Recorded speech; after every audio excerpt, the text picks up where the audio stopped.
Many stars have burst onto the scene in emphatic fashion, from Irish phenoms to flashy African strikers. But there has been no rise quite as entertaining, quirky, or contentious as Suga Sean O'Malley. But all his fans are children. He has weak, skinny legs, and he's only fought unranked cans, right? Well, let me tell you the unbiased truth. From the hands of a god, I am a monolith. Born in the heart of the fire that rose out of it. Walk through the valley of giants with no fear. This is the viral and controversial rise of Sean O'Malley. Diamonds under the pressure, I'm still shining. You better look better than that. Please give me a challenge, I can't fight it. I'm unstoppable, I'm a legend of my kind.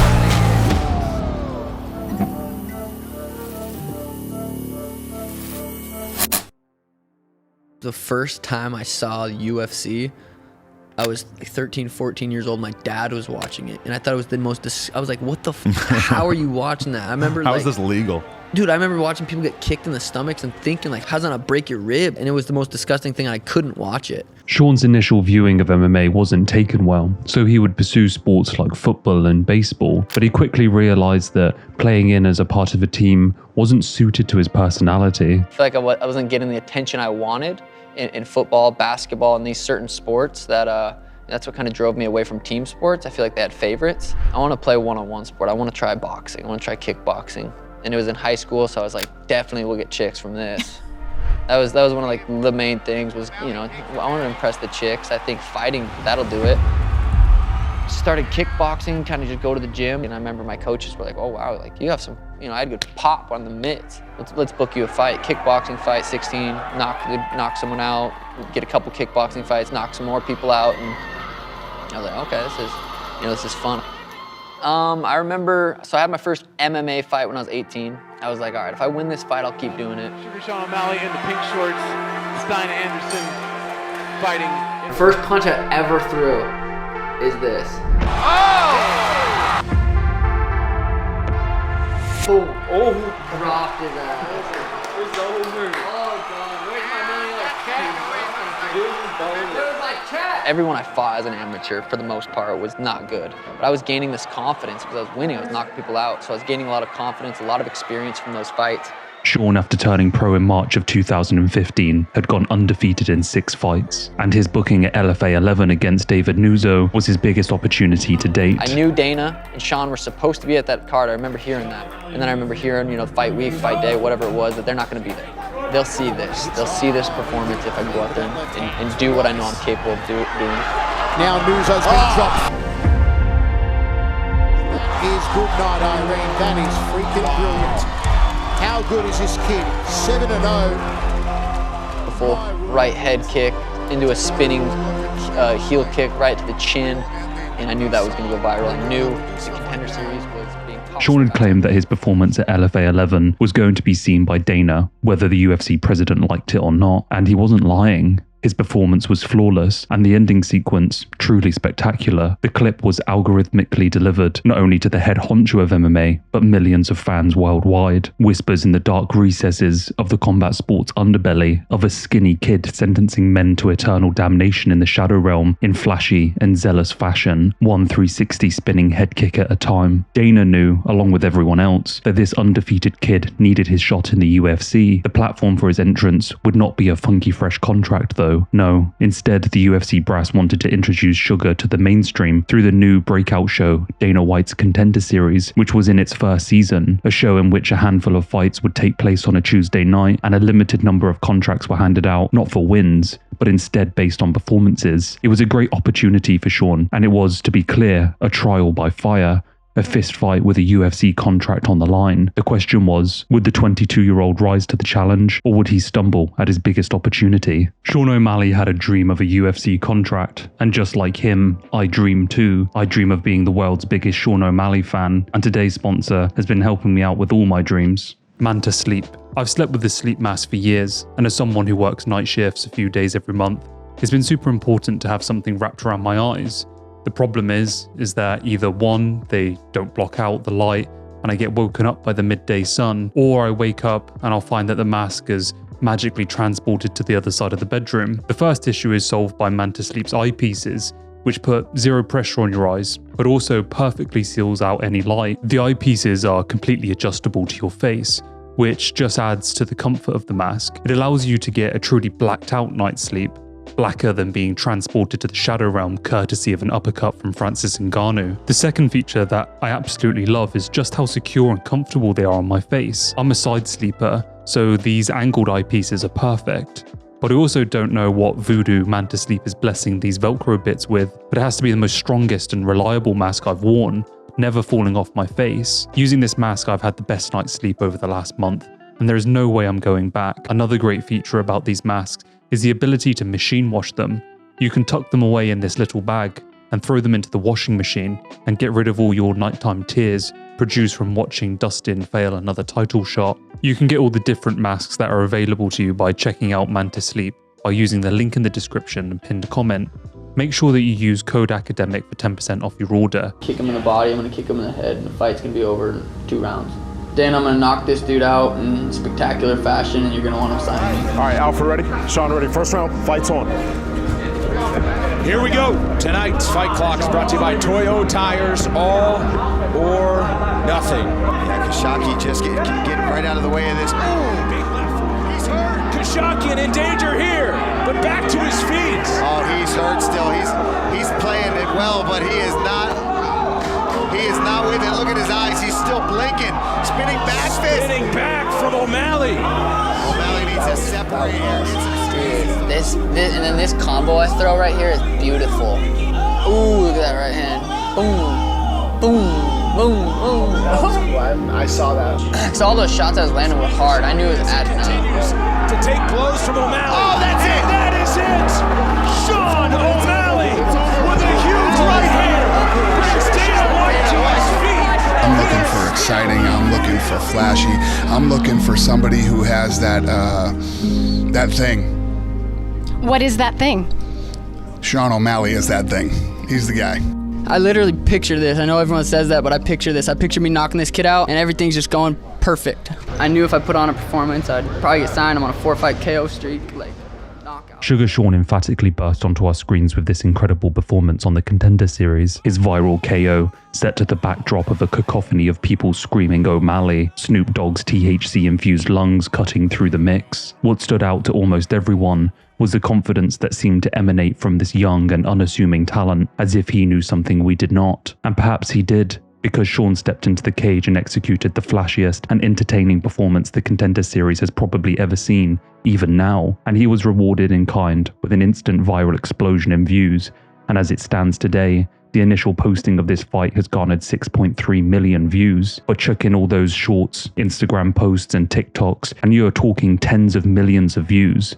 For context, only one Contender Series fight has surpassed this, and that is Chase Hooper's fight posted a year later. But to be fair, I think people just thought it was another Sean fight. I think it was fairly obvious to anyone who got to experience his performance in the initial week that Sean was now destined to be a star, and the UFC were not afraid to shove him down our throats. In September of 2017, he was announced to be taking on Terrion Ware at the Ultimate Fighter final show, serving as the co-main event. A pretty unprecedented thing to happen in this sport, but if anyone was built to perform under the brightest lights, it was probably that skinny and cocky kid who had declared the sugary rapture just 3 months previously. Here is the undefeated Suga Sean O'Malley!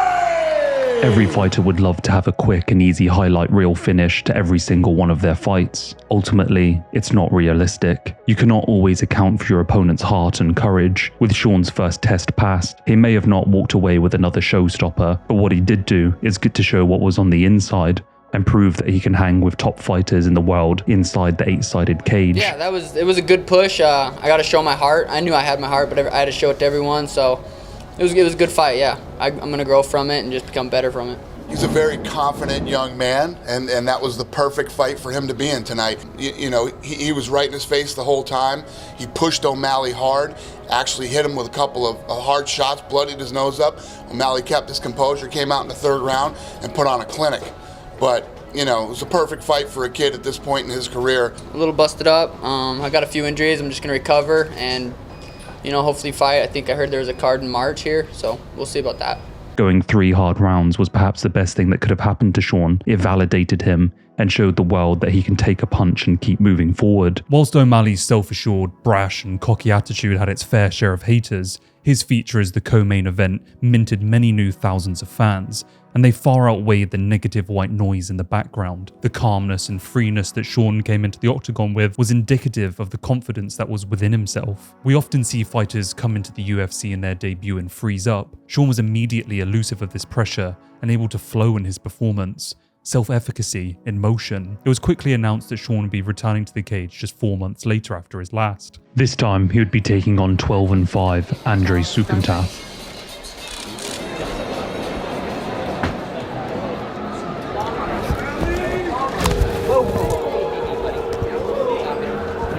Oh, he just tried sticking his hand in my face and, you know, doing a lot of talking and disrespecting like that, you know what I mean? People are tuning in because they want to see the Suga show, right? They want to see the wild stuff. They want to see the crazy stuff. It's not like I have to go out there and try to do this. It's just I go out there and do what I do, and that's the Suga show, so it just works out. Weighing in at 136 pounds, fighting out of Glendale, Arizona, Suga Sean O'Malley.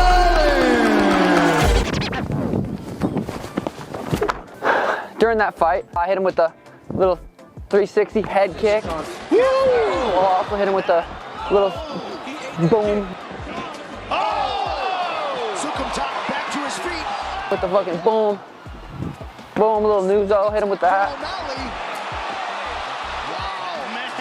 That was a nasty pullback right here. It was in the 3rd round, I was piecing him up. What happened was, I threw a little teep kick, you guys know that, up the middle. And when I did that, because I'm so fucking fast and so explosive, when I landed the kick, boom, right when I landed, I went to throw a right hand, and my foot snapped. Sean was having his way with Suckyamum over the course of 2 rounds. He had handily outstruck him. But in the 3rd round, after landing a question mark kick to the cranium of Suckyamum, Sean's skinny little foot would shatter. This was something that was immediately noticeable, not only to everyone watching live on TV, but the commentators also. For whatever reason, Andre had completely missed the tell and would proceed to do everything in his power to hold Sean down to the ground. If he had allowed Suga to return to his feet and exchange with the compromised O'Malley, then likely Andre would have had his hand raised. Ultimately, Sean would grizzle it out to the final buzzer and was awarded with the unanimous decision victory, lying on the floor in celebration and taking his record to a perfect 10-0. From a glorious post-fight octagon interview conducted on the ground in agony, lying there as a crowd of newly minted fans cheered him on, to his insane buzz on social media that his presence garnered, the future was looking extremely bright for the undefeated young, budding star. It's hard to put into words what his rise was like to experience firsthand. From his viral Contender Series matchup to his gritty and flashy performances, Sean was everything the UFC wanted, and they were certainly not afraid to feed us his highlights at any given opportunity. One sentiment remained true though: the quicker that he could get back into the octagon and capitalize, the better. He would find himself scheduled to face off against Ultimate Fighter runner-up 8-2 Jose Quinones for a fight to take place at UFC 229 in October. The UFC was pushing him, and the fans wanted more. What could possibly go wrong?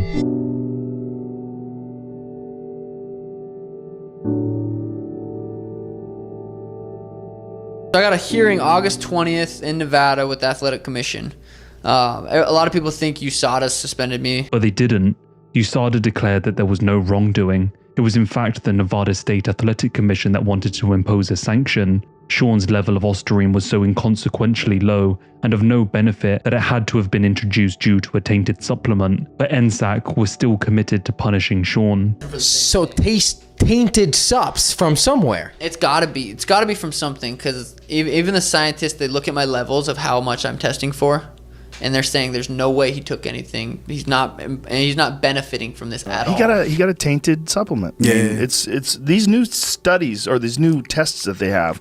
They are so fucking extensive. And the drug that you test positive for is ostracine, which Jeff Nowitzki said in his own words, "Oh, that's what everyone pops for in these tainted supplements." Sean would head into his hearing with the commission to see if he would be suspended or not. Sean O'Malley be suspended for 6 months, and that suspension ending on March 5th, 2019 as recommended. Unfortunately, Sean would be forced to temporarily halt his viral ascension due to this ban. He would take the opportunity to recover his body. I just got surgery 3 weeks ago on my hip, so I'm going to be rehabbing that and hoping to return within the next 5 or 6 months. So after over a year away of not fighting, Sean would be matched up against the Ecuadorian Marlon Vera for an exciting fight to take place at UFC 239. But Sean would be hit with further bad news. He would test once again positive for Ostarine, pushing him out of the fight, and once again getting suspended for 6 months. USADA believes that the positive test was simply a residual from the previous failure. It only hammered home the unfairness of the USADA system. It is factual to say that Sean was getting zero benefit from this substance, yet he would still be barred from the sport, kept from continuing that meteoric rise. One thing was apparent from the situation though: Sean's resilience was put on full display. Despite the unjustness, he remained extremely positive and continued to put in the hard work in order to grow as a competitor. Hey, desperate times calls for desperate measures, but we ain't getting desperate, we just getting better. You get all the shine if you endure the pressure. You cheat the hustle, then you guaranteed to get the lesson. Sean was an idol during his time away, even competing in a grappling tournament at the UFC Fight Pass Quintet. Putting on full display the lesser-known aspect of his game, he would stun the grappling world by choking out former ADCC champion and Pride legend Takanori Gomi. At the turn of the new year of 2020, 2 years since his last fight, Sean would be beckoned back to the 8-sided cage, a rescheduling of his former matchup against Jose Quinones. After so long away from the fight game, fans were eager to see the Suga Show return.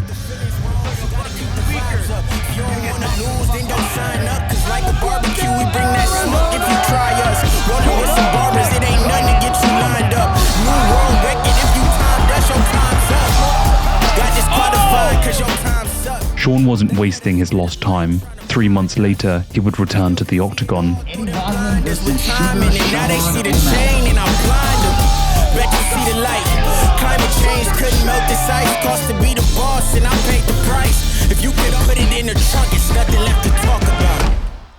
Seeing Sean deal with the setback and return to put on some of the flashiest finishes in recent memory, in particular the spectacular walk-off KO against Eddie Wineland, was truly remarkable, and it spoke of the mental fortitude of this young star. It's frustrating to think that he had been derailed for those 2 years, but it certainly made up for it. Hearing Sean talk about this time in his life really does offer you perspective on how positive his mindset is when it comes to the fight game. Truly a breath of fresh air from such a young man and such a young athlete in this ruthless and cutthroat game. When I fought Jose Quinones, it was coming back from a 2-year layoff, and it was just like I have vivid memories of walking around, taking the dogs on a walk, and at night, every night, and just picturing Joe Rogan holding my hand up, and saying, that I won. And I have that vivid memory and feeling of when it happened, when I knocked out Jose Quinones, and it was a pretty powerful moment with having that layoff, dealing with all that adversity, do what I did to Eddie, and I was just feeling good. I remember when I was like 16, I watched The Secret on Netflix. You ever see that? What is it? It was all about manifesting, just believing and thinking about stuff, and it happens. And I remember just like thinking about all this, and it's crazy that it's happened. And I've always thought about becoming champ and stuff, but it's pretty much the same mindset. Sean's career had gone as predicted. He called his shots, and he landed them, and as his ascent continued, so did his stardom. His matchup at UFC 252 against Marlon Vera was a massive step up in competition, and afforded O'Malley an opportunity to perhaps cement his place in the top 15, a spot he had earned upon dispatching Eddie's soul. Many felt that the matchup against the Ecuadorian was the first true legitimate test. Suga Sean O'Malley takes on Marlon Chito Vera. If you win your fight on Saturday, would you request a top contender like Jose Aldo? If I go out there and starch him, I think I get whoever I want. Is there anything that you give credit to him at all? Yeah, he's good at getting punched. I think that's what he does well. He's good at getting punched in the head. He's down up, baby. This fight is 3 rounds in the UFC Bantamweight division. Introducing first, fighting out of the blue corner, a mixed martial artist holding professional record. Starts with those push kicks, he attacks your knees, he attacks your legs, gets you chasing him, and then he attacks you with the left hand once you start running in. Marlon, trying to find his range here, has been caught with 2 heavy low kick so far. Stance switch and Marlon is going to help a lot with that low kick right there. But halfway through the first, disaster would strike. What's wrong with O'Malley's leg? I don't know what happened. I really don't know. I think he blew his knee out. He rolled something when he moved backwards early on. Sean O'Malley rolled his ankle and messed up his leg. Something's wrong. That's the bad part about throwing those kicks. Your feet can break. He had no support structure on his feet whatsoever. He had no foot. Yeah, one heel up, he fell down. He completely destroyed his leg and fell to the ground. Oh! Huge elbow from Cheeto and another one. Marlon Vera stops the Suga Sean in round 1. Oh my goodness. Incredible. Oh my goodness. 4 minutes, 40 seconds of the very first round. Declaring the winner by TKO, Marlon Cheeto. I didn't lose shit. I'm 12-0. I didn't lose. And you guys be like, well, you lost. I get it. On paper, I'm 12-1. I lost August 15th. I'm 12-1. I get that I lost. But mentally, I didn't lose. You guys go rewatch that fight. I was about to start beating his ass. And you guys, yeah, but you didn't. And you're right. I didn't. Cheeto's like, yeah, I won. I calf kicked him. It's just, that's not what happened. Did he get lucky? Yes. Did he win? Yes. The nerve gave me drop foot, and then I sprained my ankle like 4 times. And people talking shit like, you're a pussy. Dude, I'm the same guy that fought with a broken foot, a Liz Frank surgery, a pretty major surgery for 3 minutes. So I was out there just rolling my ankle trying to knock this dude out. Did he win? Yes. Am I undefeated? Yes. Mentally, I'm 12-0. I didn't lose shit. I was dominating that fight.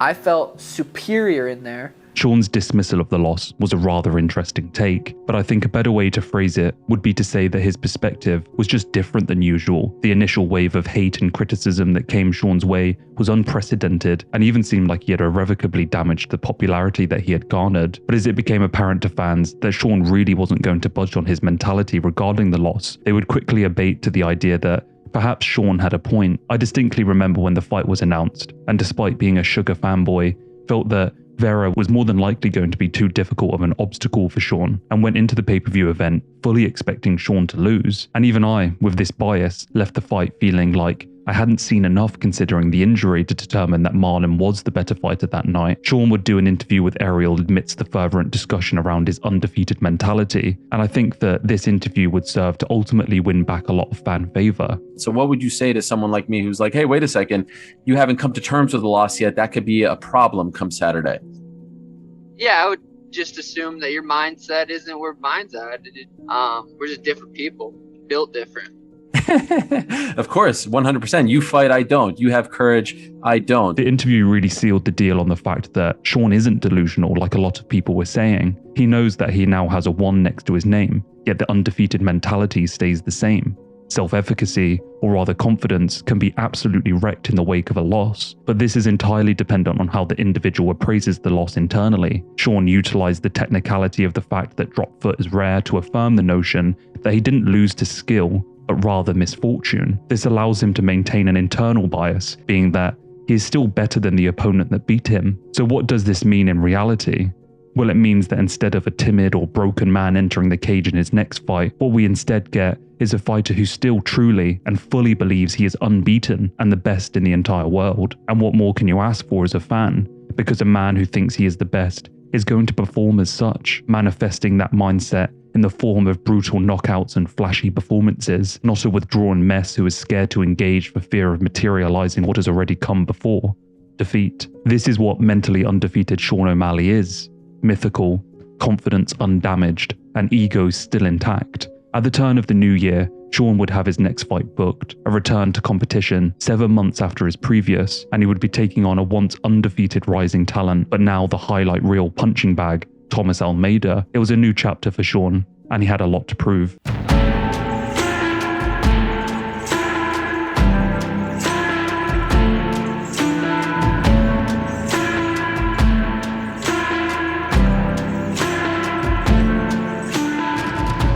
Sean would return from his loss in destructive fashion, punching a hole through the head of Thomas Almeida and ultimately retiring him. Sean would be fast-tracked to his next matchup a bout between himself and Louis Smolka, but 2 weeks before the fight was scheduled to take place, Louis would bottle it and be replaced by UFC debutant Chris Montigno.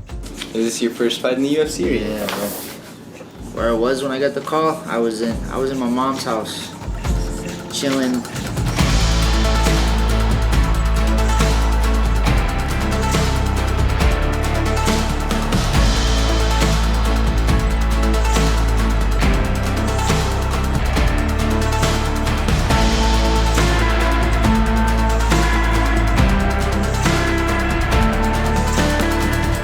Sean would round off his successful 2021 in a matchup against 21-3 Julian Paiva. Cody's one fight away from the commentary booth next to Dominic Cruz, so I don't know what he's talking about. It's still done more than what you're ever going to do in this career. Let's do it. We're doing it right now. Square up.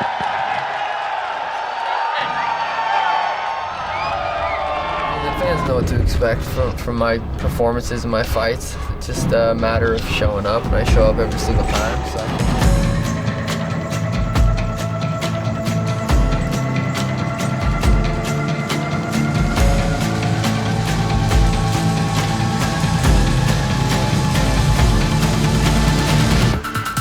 Sean, with a win over Julian Paiva, was finally granted a spot in the top 15, his first time in the rankings since deporting Eddie Wineland's soul to the desolate lands of the Shadow Realm. It was nice to finally see those who run the rankings actually try and progress Sean's career a little and validate his succession of wins in recent years. Sean could now stop claiming he was the unranked champ and finally set his sights on those ahead of him. By far the largest criticism of Sean, though, is that his career up until this point had consisted of unranked cans. Many perhaps rightly claiming that the UFC was simply protecting their rising star and allowing him to fight clearly lesser opponents. And this way of managing Suga's career was just to fuel his extraordinary highlight reel with cannon fodder, carcasses for the pantomime. But there was more to the story than just claiming the UFC was protecting him. I have a contract to fight a certain amount of fights, and I'm gonna get paid a certain amount of money, whether I fight Louis Smolka, the dude I was supposed to fight, or I fight Peter Yan, the #1 bantamweight in the UFC. I get paid the same. I'm gonna fight this dude. And I'm gonna fight this dude on a Conor McGregor pay-per-view. Because you just keep getting better too. I just keep getting better. I'm gonna keep improving.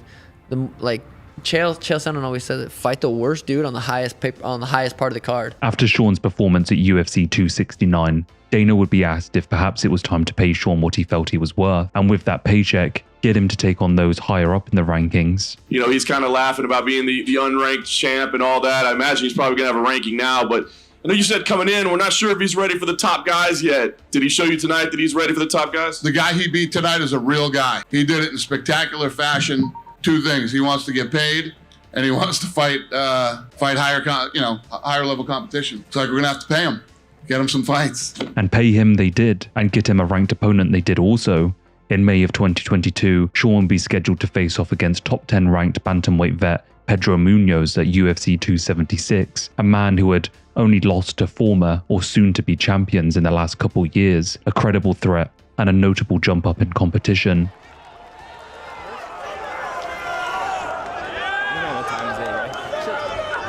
Both watching along. The fight would not go as expected though.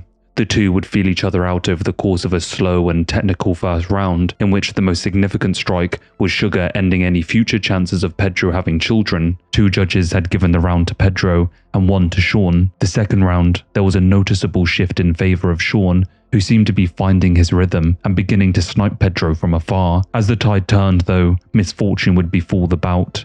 Just before the halfway mark, Sean would plunge one of his digits into the retina of Pedro, rendering the Brazilian unable to continue the bout and ultimately declaring the fight a no contest. It was a massive disappointment, not only for the fans, but Sean as well, who, finally given the chance to showcase his skill, was denied at the point the fight was really going to get going. No contests are always a bitter pill to swallow, and now Sean would have to wait on the sidelines for a matchup to present itself. In July of 2022, a fight announcement would surprise the MMA community. Sean, ranked at just number 13 in the world, would be paired up against Peter Yan, the literal #1 contender in the world, a man who had just lost his interim belt to Aljamain Sterling. The matchup was quite frankly absurd. It was one of the biggest jumps in competition that this sport has seen in a very long time. The announcement brought with it a lot of doubters. Unsurprisingly, Sean opened up as a +230 underdog, and to be honest, This outright disbelief in Sean's ability to win this matchup wasn't controversial. Many had written Sean off. I mean, Yam was an absolute monster, many saying that he had the highest fight IQ in the game and was one of the pound-for-pound greatest athletes this sport has ever been graced with. The UFC must have been smoking something special to put this matchup together, but you know, I was all for it. This is what this sport is all about. Sean had been saying for years that he could smash anyone in the top 5, and here he was, about to prove that he could. The vocal online naysayers had their point of view on the matchup, and they weren't exactly scared to let Sean know he was more than likely about to get his head smashed in. What do you think's gonna happen, Peter versus Suge? I think Peter's gonna destroy Sean Really? in the 3rd round by TKO. I'm sorry. I want you to win. What are you sorry about? Having an opinion that's wrong? That's okay. Sean was extremely confident in himself and truly felt that the Siberian Nightmare was going to go home with another notch in his loss column. And the great thing about this sport is, we always get to find out who is full of shit and who isn't. The fight rolled around, and it was time for Sean to put his money where his mouth is. I just believe I'm a lot better everywhere. How do you see this fight playing out? Do you think it's one that you're going to have to dig deep and overcome some adversity, or are you going to make this look like you want to do and the Sugar Show rises again? Ideally, I go out there, put his lights out early. That's what everyone up here wants to do. Ready for 15 minutes, though. I'm going to smash Peter. How about that? Is that a better answer? For Peter, he says that you're not 5'7", that you're 5'5". Can you confirm that you are 5'7"? There's no way he can't. No, he can't. При чем тут рост? Вы посмотрите на его вид. Это как девушка с дороги. Any response, Sean, or are you just going to leave that one there? No, that was good. That was good.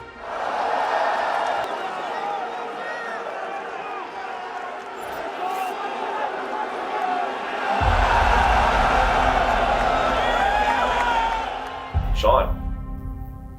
Brett, everyone asks me if I'm nervous, and I'm like, nervous to beat someone up? Not really. I feel like very prepared for this. I mean, I'm the biggest draw in the bantamweight division, one of the biggest draws in the UFC. I go out there and beat the #1 guy. Who else would I fight other than for the titles? The general narrative from a lot of people that I see online is that this is Sean O'Malley getting thrown to the wolves like a sacrificial lamb, and that is just absolutely insane. Sean O'Malley. And his opponent is the former undisputed UFC bantamweight champ. And now the #1 ranked contender, pure, no mercy.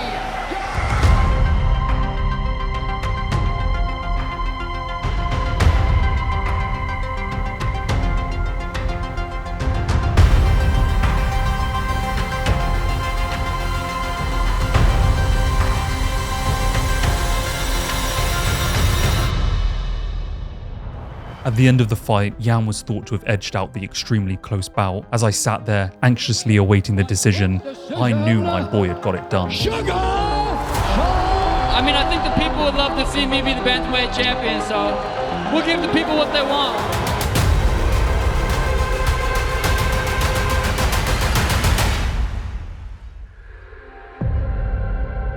The fight with Pewter was not only one of the most entertaining bouts we have ever been blessed with in recent memory, but it was probably one of the most controversial as well. Enough cannot be stated about what a war both men put on. Pushes and pulls as both men vied for dominance inside the octagon. From knockdowns to eye sockets split open, the fight was an absolute barn burner. The decision, however, definitely annoyed a lot of people, but to call it a robbery is a little bit of a stretch. It was as close as fights can get, and I'm not going to sit here and count punches like the Weasel.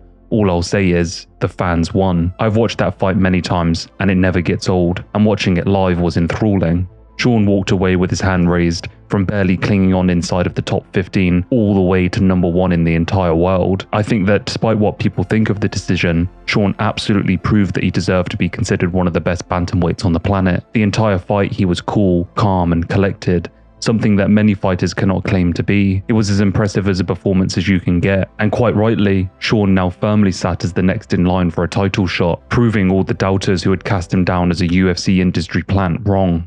When Sean had entered the UFC way back in 2017, the champion at the time was TJ Dillashaw, a star in his own right, and a man who was on track to dethrone Dominic Cruz as the greatest bantamweight of all time. TJ would embroil himself in controversy though, leading to the stripping of his title. From there, it would exchange hands a few times, from Henry, who would retire with the belt, to Puta, who would claim it by defeating Jose Aldo, and then eventually to Aljamain Sterling in 2021, marking the start of the bantamweight division's Great Depression. Aljo would carry on the reign of controversy because when he claimed the belt, he would do so by getting kneed in the head. One thing that perhaps Aljo does not get enough credit for, though, is actually unifying the belt.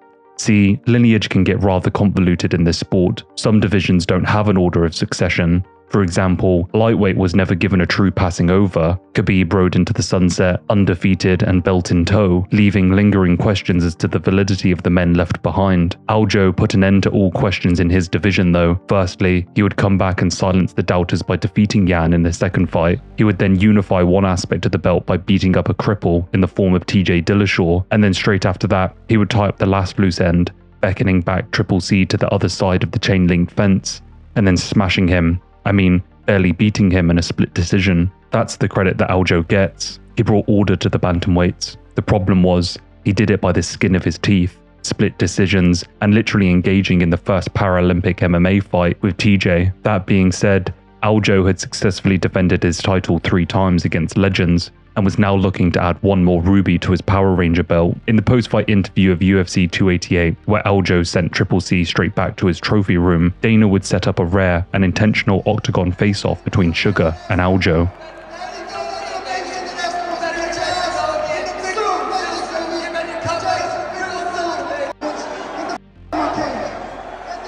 They weren't exactly the best of friends, so their matchup promised 2 things. Firstly, a trash talk build-up for the ages, and secondly, a clash of styles in the center of the course canvas. The fight would take place at UFC 292, just 3 months later. I truly believe, and I'm 100% capable of going out there and putting his lights out. I'm fucking fast right now. I'm sharp right now. I'm accurate right now. I will land this right hand. You go and look at my entire UFC career.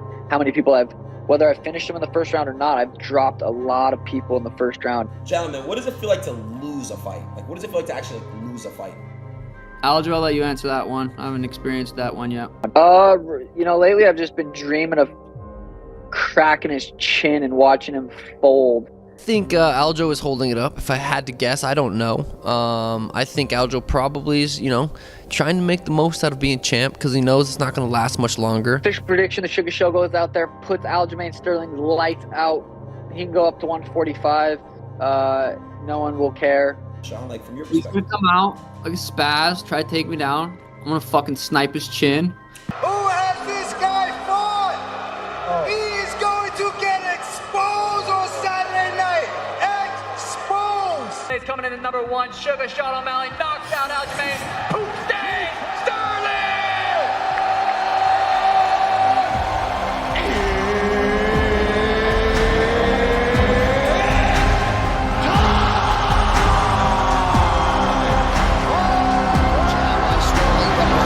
Shot late round 1 was to get a feel for what it might be like early round 2.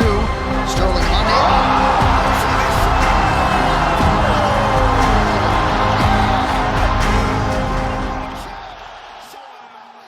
It only takes one mistake, one misjudgment, one misstep, and you can lose everything.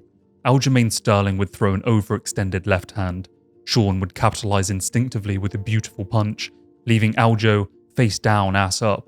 Suga would chug a happy dad in front of a roaring crowd, and Dana would sit down in admiration of all his hard work. The UFC weren't playing games with finally getting their superstar to the top of the bantamweight division, and in all attempts to capitalize, would release the knockout immediately for all the fans on social media, something that was kind of unprecedented.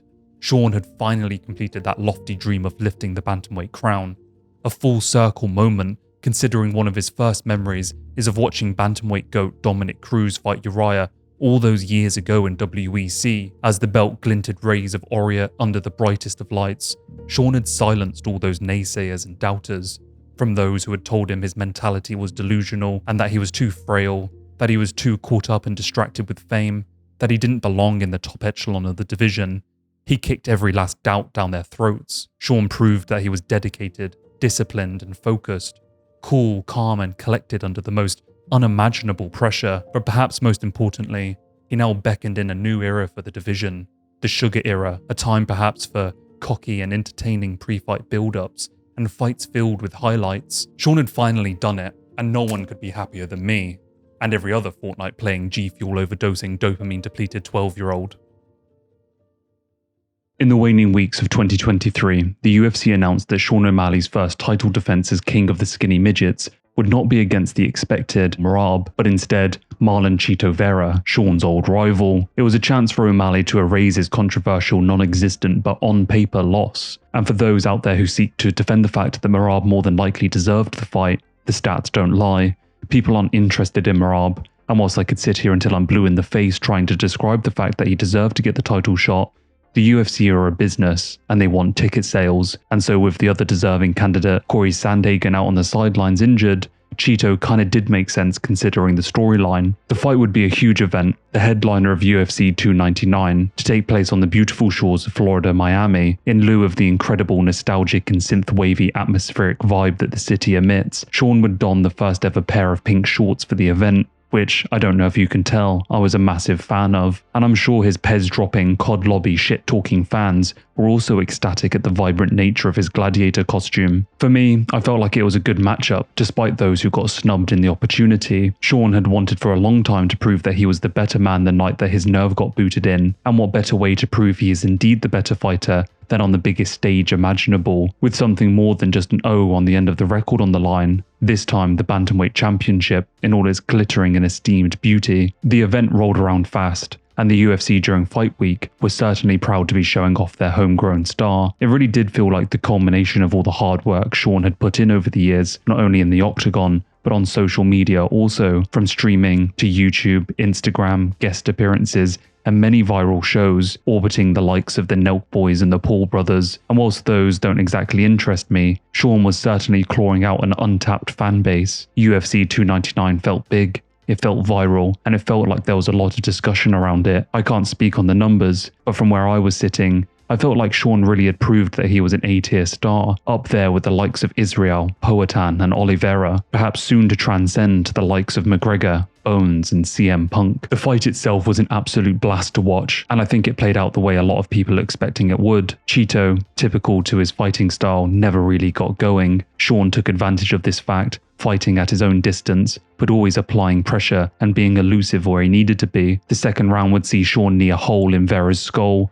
which unsurprisingly had zero effect on the Ecuadorian, but the sound was horrific. Over the course of a fast-paced 5 rounds, Sean gave Marlon the Joanna fade and left him leaving the octagon looking like he had just gone the distance with a swarm of bees. Many pundits labelled the victory as the greatest the young bantamweight had ever produced. It was clinical in nature and decisive. Not only that, but in his first defense, he proved that he could still outclass his opponents where it mattered, all the way to the very end of the championship rounds. Perhaps most importantly though, Sean walked away, absolving himself of that loss from so long ago, and whilst the record is immortalized in ink, the perception is rather different, and many agree that the first fight would have probably gone the same way that this one did. The future of Sean's career seems pretty apparent. Ahead of him lies one man in particular, Merab, headliners of the UFC Sphere event. So firstly, Sean needs to get his jacket back, and then from there, test himself against some of the more interesting matchups in the division, the likes of the winner of Corey Sandhagen and Umar Nurmagomedov this weekend,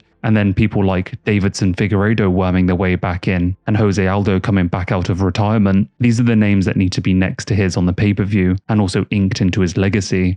As I reflect on all the bantamweight drama over the years, the countless videos that I've made on this division, a few things become apparent to me. Firstly, it's not lost on me that this is my favourite division, and has had some of the best storylines run through it, but the Suga Era, it feels kind of empty. There is Sean, of course, and he is worthy to carry a dynasty on his own, but that doesn't wash away the fact that those beneath him feel kind of lacking. As you go down the bantamweight rankings right now, you realise that there are no standout stars or people with incredible personalities. Corey is there, but he's far too modest and reserved to really draw in more than the hardcores. I do slightly yearn for the golden era with Team Alpha Male, Dominic Cruz, Cody Garbrandt, TJ Dillashaw, but as they started to retire at the turn of this decade, things for me definitely felt lost, especially with Aljo being the way he was on top. I hope that as Sean continues his reign, there are those who can start some rivalries with him, some people with an entertaining personality and fighting skills to match to step in the octagon with him, because if I have to watch promos about how Merab stole his jacket and that's the best thing to happen in the division in the last 2 years, then I swear to God I'm just going to wade into the abyssal ocean. The thought of Merab 50-45ing O'Malley in 9 weeks' time sends a cold shiver down my spine. But alas, it shouldn't, because Merab deserves to be there. I talk of Dominic Cruz and his fabled rivalry with Team Alpha Male, because it's not lost on me that Sean will always be intrinsically tied to that man.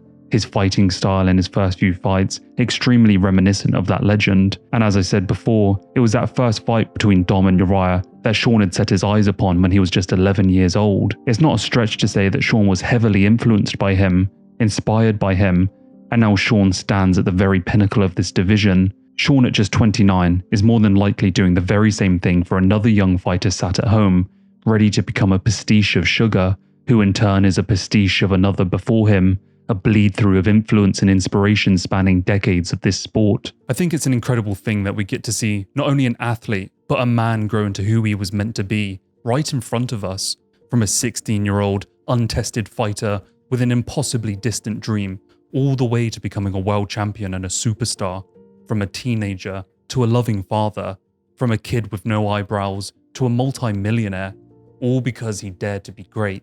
Because he refused to blend in with the crowd, and he courageously displayed his true self. Some may not like his personality or his life choices, but all I know is how he affected my life. Seeing someone the same age as me wear what he wants, say what he wants, dye his hair any colour, drive a pink car, it made me feel more comfortable with the parts of me that don't fit in with everyone else. Seeing him valiantly strive upward to high achievement energized my lacking spirit. Seeing him cheat on his wife made me realize that I could do the same to mine. But those materialistic or superficial aspects of what made me admire him have certainly faded with maturity. It lies in the shadows of what Sean truly does stand for me now. His journey as an athlete really embodies why it's so important to remain dedicated, positive, and aligned with a higher purpose. I like to think that he's inspired a lot of young athletes to thrive. It's quite interesting to hear the rhetoric around his ascension constantly be cast down by people saying things like, he isn't Conor McGregor level yet, or his fans are just kids. This downplaying of his success by comparing him to the greatest star ever produced is just kind of funny. But ultimately, what it says to me is that this is where his trajectory lies, and more than likely, if he can keep the momentum up, he will become one of the biggest pay-per-view draws in the UFC, and more importantly, above that, one of the greatest bantamweights of all time. But as you can tell with all my videos, I don't really care about the insights of money generated, views garnered, or pay-per-views sold, or even being the greatest. For me, it's always about the story. I don't care what path Sean winds down in the years to come, and I know all too well that as time ticks on, it draws with it the inevitable decline, that fall off, that retirement so long overdue. But what Sean has done up until this point deserves so much praise.